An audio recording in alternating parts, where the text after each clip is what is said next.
اگلا سوال ہے کہ گھر میں 5 سال ہو گئے ہیں، خارش ہے، دوائی ختم ہونے کے بعد دوبارہ نمودار ہو جاتی ہے، تو میں اپنے بھائیوں کو یہ کہوں گا کہ 5 سال آپ خارش کا علاج کرتے رہیں اور ختم نہیں، دیکھنا کتنی جلدی آپ ختم ہو جائے گی۔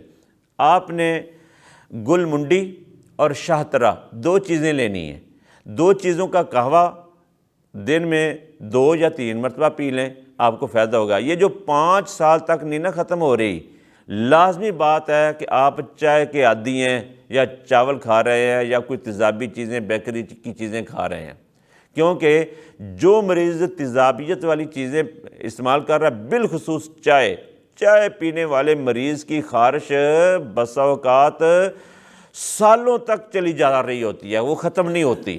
تو خارش کے علاج میں ان چیزوں سے جب تک اگر پرہیز نہیں نہ ہوگا تو رزلٹ اچھا نہیں ملے گا۔ بہرحال یہ قہوہ آپ استعمال کریں، چائے سے خاص طور پر پرہیز کریں اور تیز مرچ مسالوں سے پرہیز کریں، آپ کو رزلٹ اچھا ملے گا۔ مزید غذا کدو، ٹینڈیاں، توریاں، گاجر، مولی، شلجم، ادرک، ہلدی، کالی مرچ ڈال کر یہ استعمال کریں۔